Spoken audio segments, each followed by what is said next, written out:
2014. aastal jätkub Euroopas sama poliitika, majanduspoliitika ja üldine poliitika nagu eelmisel aastaltki. Siin praegu on selline seis, nagu uraan on Pluutoga veel kvadraadis või halvas aspektis ja see tähendaski kogu aeg seda Euroopa pidevat surutust, rahalist surutust ja kuna see Pluuto tähendab rahainimesi ja siis uraan tähendab siis Europarlamenti praktiliselt, siis Europarlament surub rahainimestele praegu peale ja seesama suur surve tuleb ka Eestisse. Kusjuures see sama aspekt puudutab ka Eestit, eriti meie seadusi, kuna Euroliidust tulevad kõik need korraldused ja käsud küll makse suurendada, küll majandust, ütleme, välisinvestori suhtes lõdvemaks lasta, tingimusi lõdvendada ja samal ajal kiidetakse meid väga, et me kõik oleme nii teinud, nagu Europarlament käseb. Aga samal ajal see ei tule rahvale kasuks, sest ega rahval ei ole ju sellest mitte midagi, kas välisinvestorid tulevad siia ja viivad oma kapitali välja või ei vii. Ja teine asi siis, et ei avaldada üldse survet, et me peaksime siis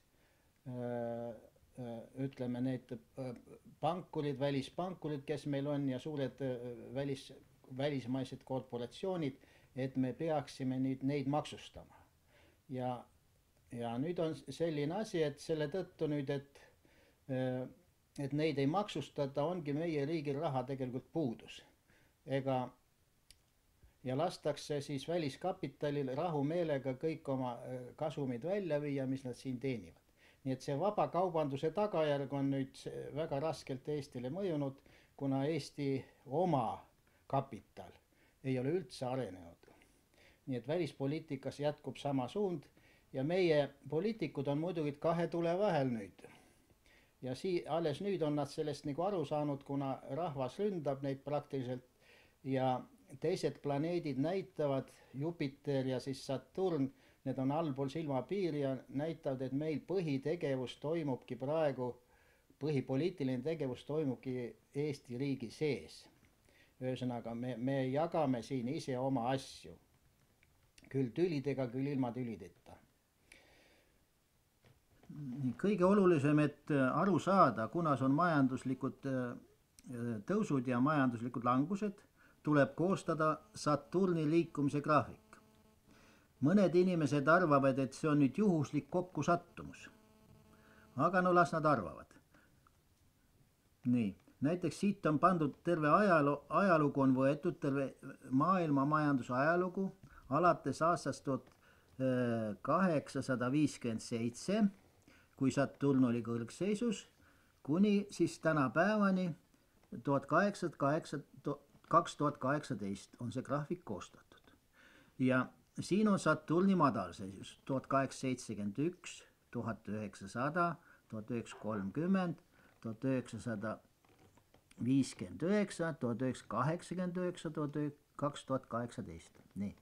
Ja siin on siis andmed, ütleme ajalooraamatutes, et tol ajal siis siin madalpunktis siis see kriis just lõppes, saavutas siin maksimumi ja lõppes. Nii et 1871, sellest kõik ajalooraamatud räägivad.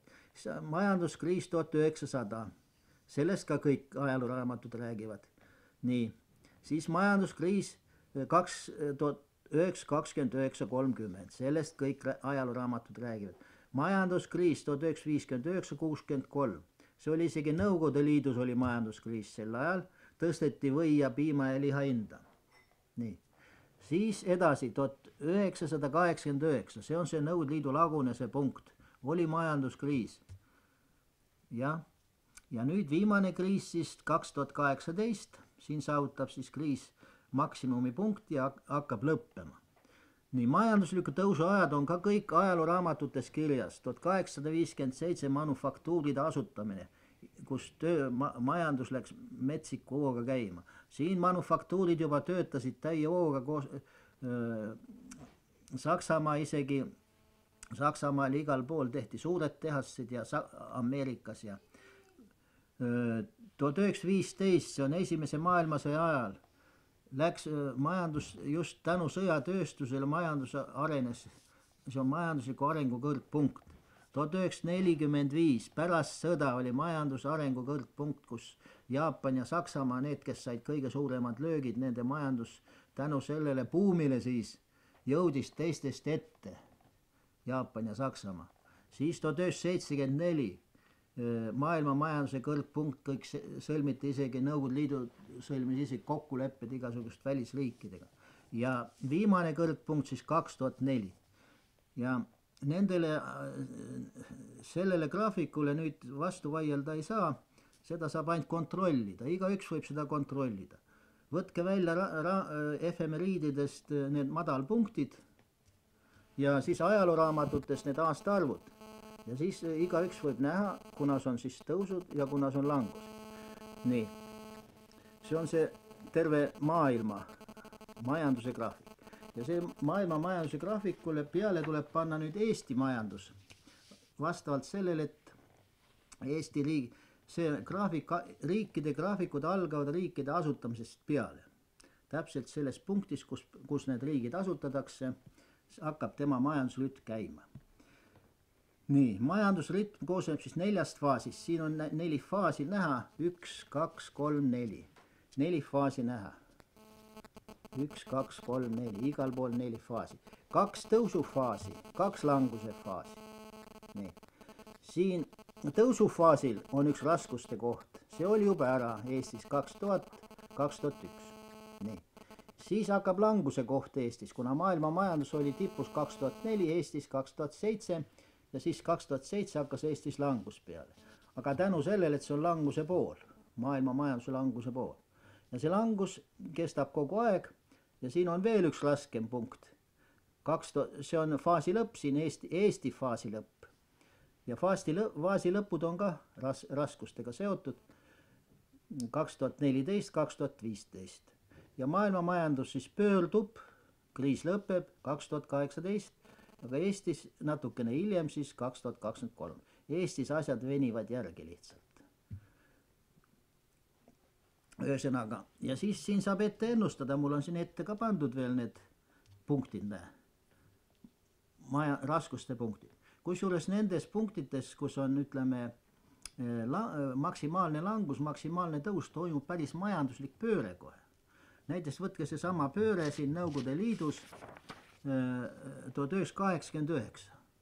Täielik majanduslik pööre. Nii. Ja nüüd tuleb 2018 siis mingisugune täielik majanduslik pööre, et selliselt enam edasi majandada ei saa, nagu siin majandati. Nii et tehakse täielikud muudatused. Ilmselt ja muudatused vist ei ole mitte millegi muuga seotud, kui minnakse üle sõjatööstusele. Täies mahus kohe.